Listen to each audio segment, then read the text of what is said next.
M23 biri kuyigora cyane kuko gutandukanya umusivili ufite imbunda utambaye uniform nibyo bintu biri kubagora kuko hari abazarendo ni wabo barashibirindo bya M23 barabishwanyaguza babigira umuyonga. Ubu noneho muri Masisi hari ingabo za M23 ziri kwaturuka ariko bikavuga yuko ngo mu ngendo zizakorerwa ku kibuga cy'indege cya Goma harimo na Rwanda. Ngira ngo muri bukaye ko mu minsi yashize leta ya Kongo Kinshasa nibwo yafashe icyemezo nta gereza iri mu bice M23 igenzura, nta nkiko zihari ziburanisha abanyabyaha. Turagarutse nanone mu makuru yacu nk'uko bisanzwe, inshuti bakunzi bacu, bakunzi ba Rwanda Official, aho mudukurikira muherereye hose hirya no hino ku isi mu bihugu bitandukanye, ari abari ku mugabane wa Amerika, i Burayi ndetse no ku mugabane wa Aziya. By'umwihariko abantu mudukurikiye mubasha kumva ururimi rw'Ikinyarwanda, yaba ari mu gihugu cy'u Rwanda ariko tutibagiwe abashinga nahe abarundi mudukurikiye rwose, reka tubifurize ibihe byiza. Namwe mudukurikiye muri mu gihugu cya Kongo, abari mu gihugu cy'Ubugande, abari mu gihugu cya Tanzania, Kenya ndetse n'abantu batwumva baraho bita Addis Abeba muri Ethiopia, mwese reka tubifurize ibihe byiza. Tugarutse mu makuru yacu, na makuru adasanzwe cyane ko noneho ku butaka bwa Kongo cyangwa se mu gihugu cya Kongo byahinduye isura, ntago amazi akiri ya yandi. Noneho umubano w'igihugu cy'u Rwanda n'u Burundi wajemo igitotsi. Ubundi wari usanzwe harimo agatotsi, ariko noneho wamaze kuzamo igitotsi kiremereye cyane nyuma y'uko Burundi bushinja u Rwanda kwinjira muri systeme ya GPS. Ni systeme rero ituma indege zibasha kuraninga cyangwa se guhaguruka zerekeza mu bice bijye bitandukanye. Hashize iminsi igihugu cy'u Rwanda kitumvikana n'u Burundi bitewe n'impamvu zigiye zitandukanye, ariko ababiligi abangaba turaza kubagarukaho nyuma yo gutera inkunga igihugu cy'u Burundi babahereza ibikoresho bishobora gutangiza intambara y'akarere. Aha ngaha turaza kwibanda cyane ku ntambara iri kubera mu bice bya Nyangezi. Aha ngaha hari kuba icyo bita imirwano, aho bita muri Nyangezi abazarendo n'ingabo z'igisirikare cya Kongo FARDC bafashe hasi no hejuru, bari kurasa icyo bita amabombe, ndetse noneho bari gutega imitego, bari gutega mbushi abarwanyi b'umutwe w'inyeshyamba za M23. Ngira ngo ku munsi wabanjirije w'ejo nibwo habaye ibitero byabashije gushengabaza cyangwa se kugaragaza ugushegesha cyane ibirindo bya M23, kuko haje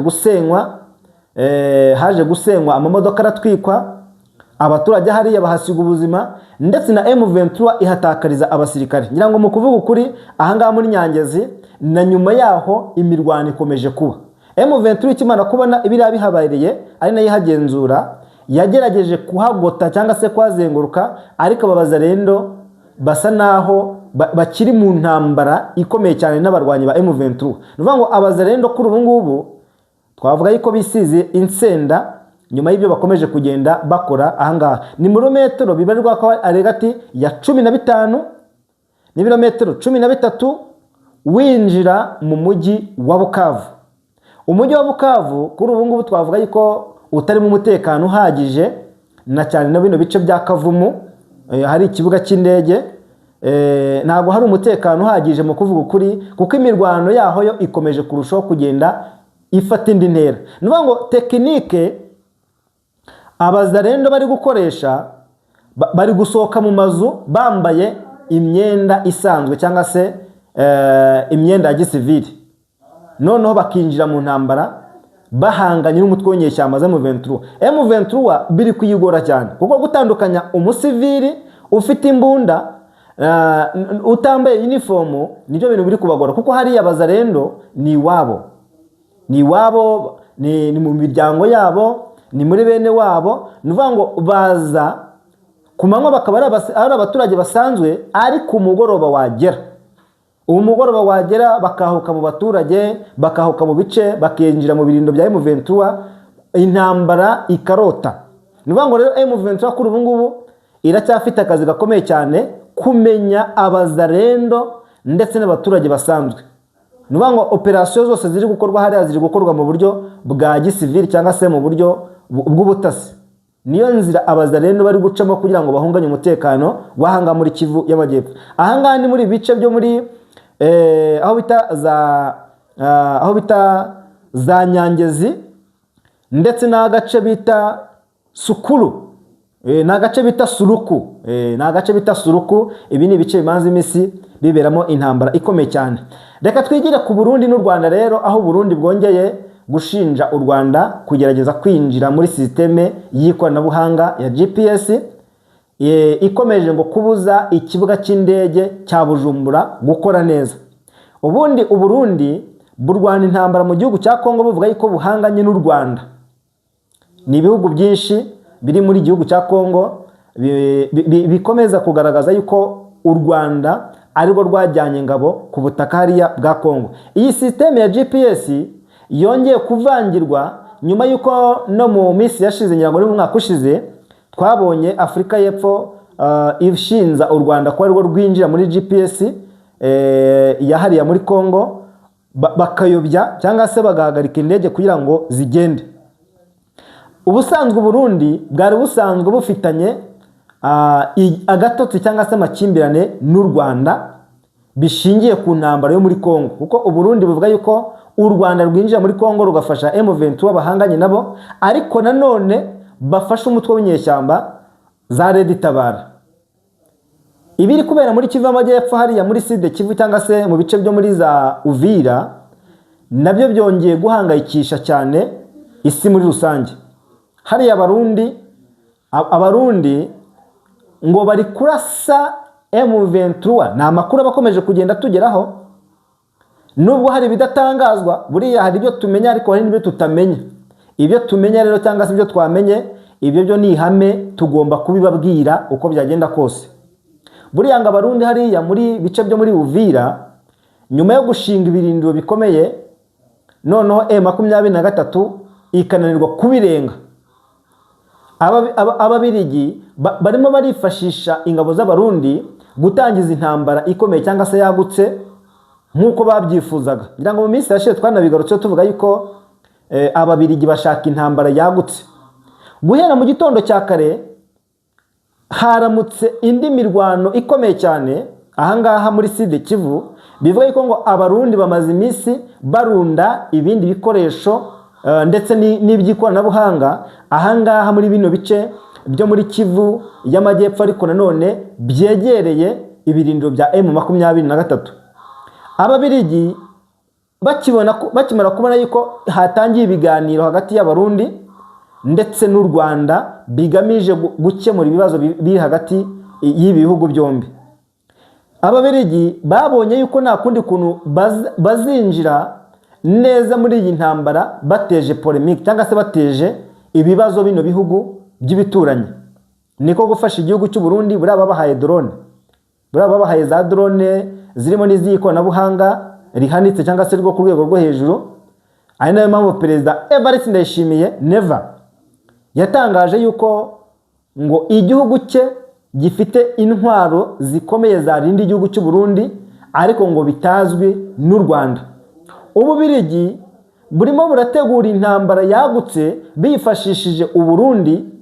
Ubundi Ububirigi kimwe cya mbere cyo, Ububirigi bukimara kubona yuko bwahannye u Rwanda cyangwa se butagicana waka n'u Rwanda, burimo burashakisha buryo ki bwakinjira muri iyi ntambara kugira ngo bigire ingaruka ku gihugu cy'u Rwanda. Ububirigi nibwo bwatanze oda cyangwa se bwasabiye u Rwanda ibihano muri uyu muryango w'ubumwe bw'Uburayi, kandi Perezida Tshisekedi asa n'umuntu ukomeza kumvwa, kuko mu nama zikomeye cyangwa se mu nama ziremereye ibiganiro bikomeje kugenda biba, nta kindi kintu gikomeje kwibandwaho ni umutekano mukeya uri mu burasirazuba bw'igihugu cya Kongo. Kuri Perezida Tshisekedi kuri ubu ngubu wamaze kumvisha ibihugu by'i Burayi uburyo igihugu cye cyatewe kigaterwa n'u Rwanda, u Rwanda rutemera agasabira ibihano bikakaye cyangwa se biremereye u Rwanda, ndetse noneho binavuga yuko ngo hari n'amakuru yuko n'ibindi bihugu nabyo ngo biri kwinjizwa muri iyo systeme cyangwa se muri uwo mujyo wo kwanga u Rwanda ndetse no kurufatira ibihano.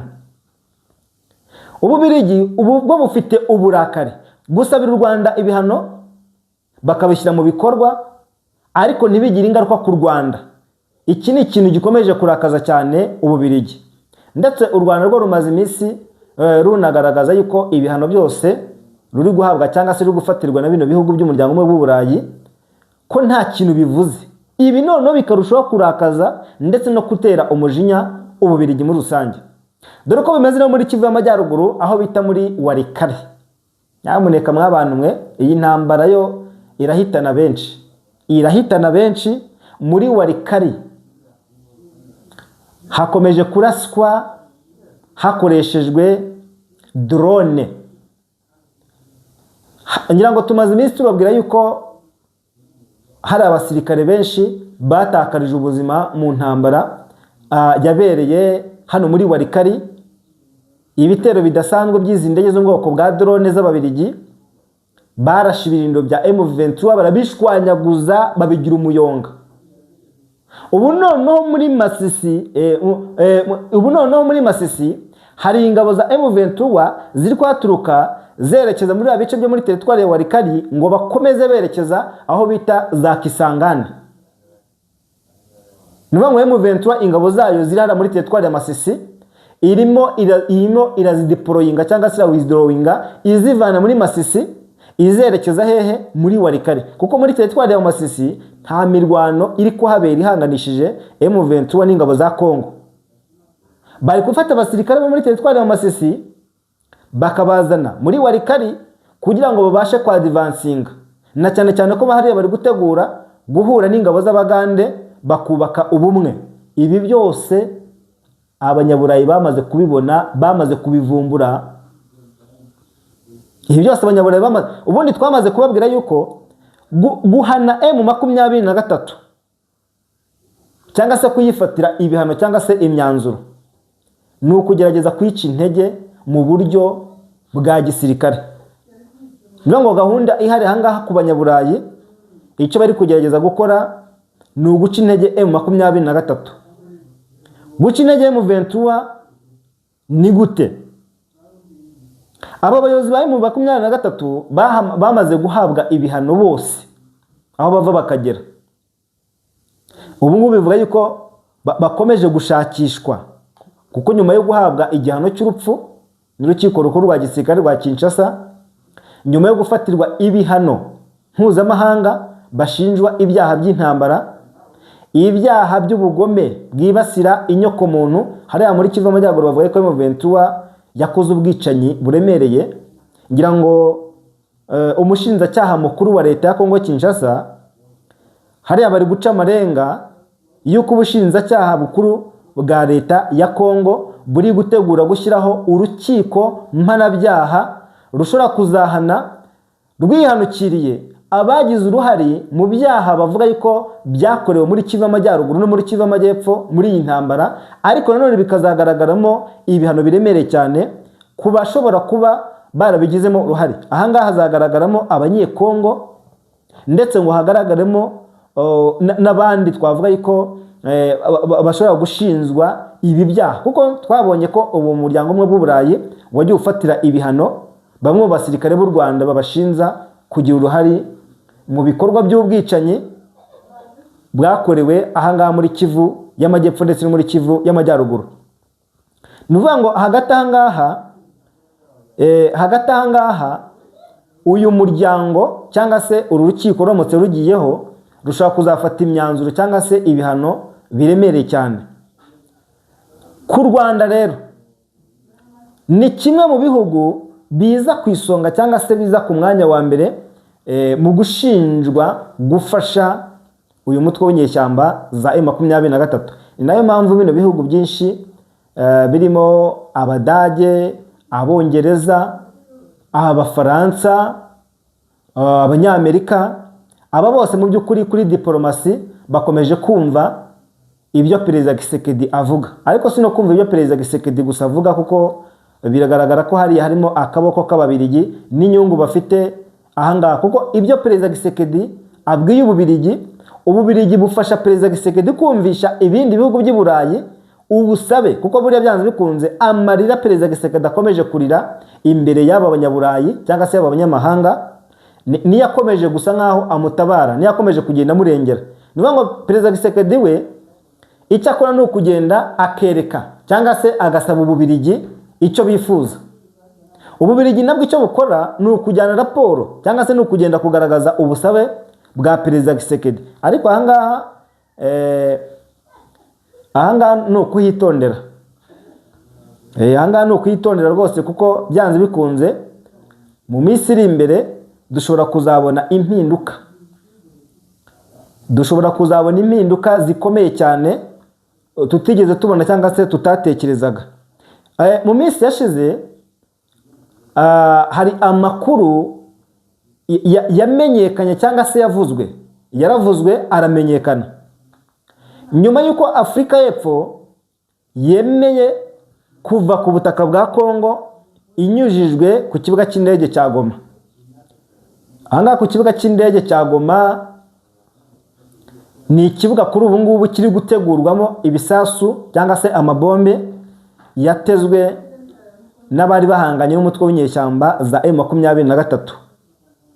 Ahangaha ku kibuga cy'indege cya Goma Abanyafurika y'Epfo bemeye kugitegura bagakuraho bombe cyangwa se ibisasu bihateze hariya, ariko mu rwego rw'amasezerano bafitanye n'umutwe w'inyeshyamba za M23.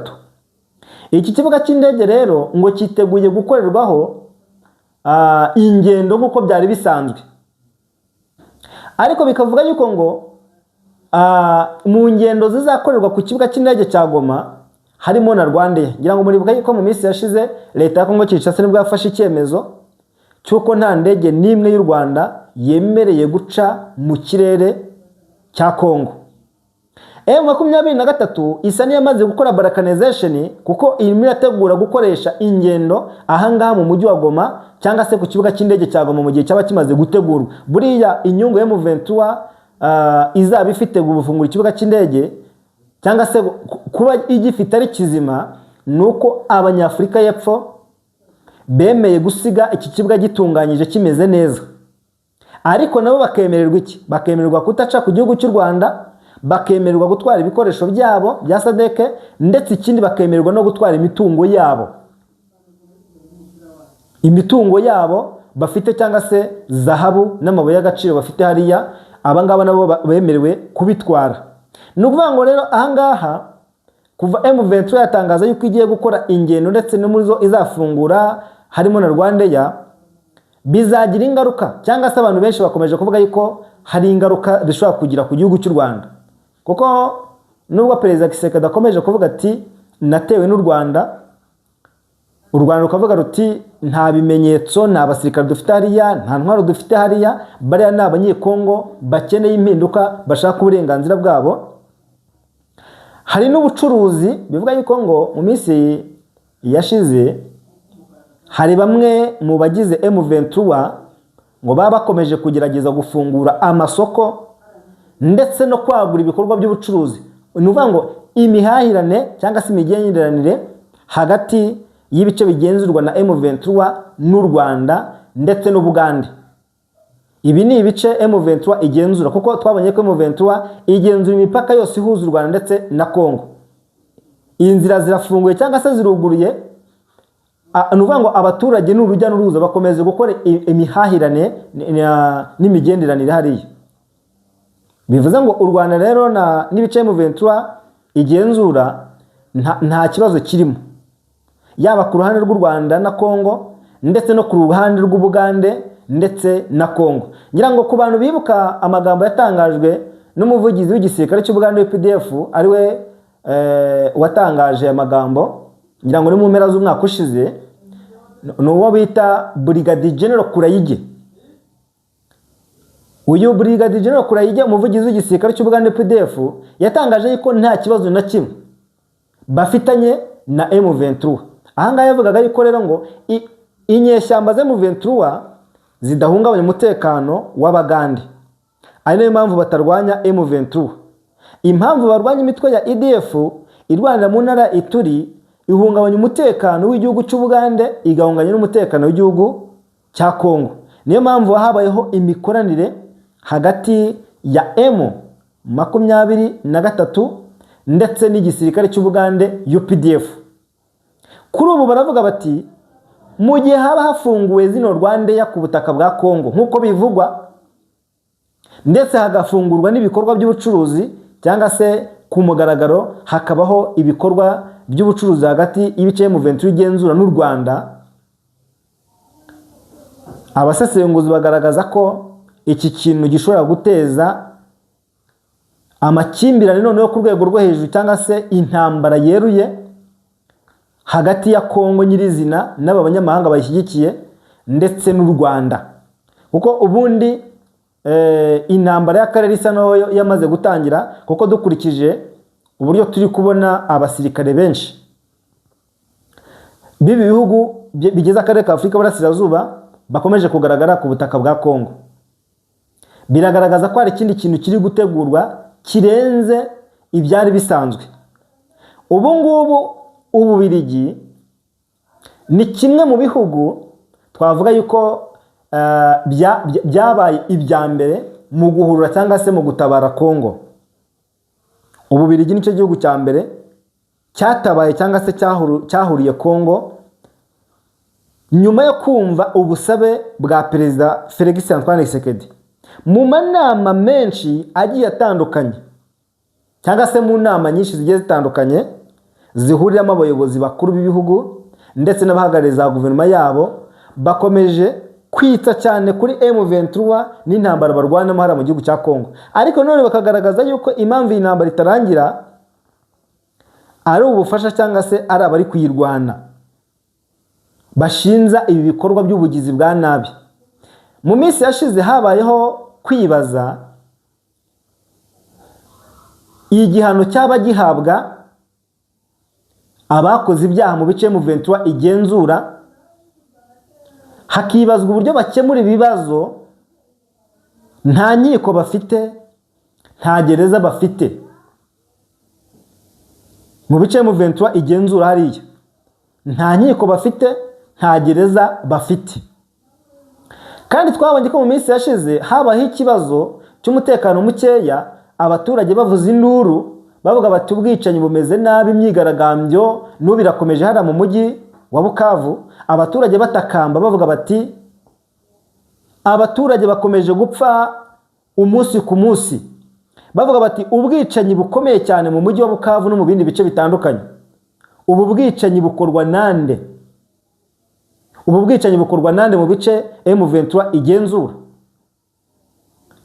Iyi miryango mpuzamahanga iri guhaguruka, ibihugu bikomeye bikagaragaza yuko hari ubwicanyi bw'indengakamere buri gukorwa mu bice M23 igenzura. Kandi twabonye yuko nta gereza iri mu bice M23 igenzura, nta nkiko zihari ziburanisha abanyabyaha. Kandi twabonye yuko muri iyi minsi iyi miryango ikomeye cyangwa se imiryango ishinzwe kurengera uburenganzira bwa muntu cyangwa se ikiremwa muntu yahagurukiye M23 iyishinza gukora ubu bwicanyi. No mu bintu bituma M23 ifatirirwa ibihano bikomeye cyane, ngira ngo n'iki ngiki kirimo cyo kuvuga ngo mu bice M23 igenzura hari kubera ubwicanyi. Abaturage bamaze iminsi bari hariya mu myigaragambyo bavuga bati nta mahwemo dufite, ariko ku rundi ruhande bakavuga bati ibice M23 igenzura byuzuyemo urukundo, ibyishimo, amahoro n'umutekano, abazarendo bakaza bakabidobya. Nuvuga ngo ubu bwicanyi bumaze iminsi bugaragara cyangwa se buvuga mu bice M23 igenzura, ubundi bushinjwa cyangwa se bivuga yuko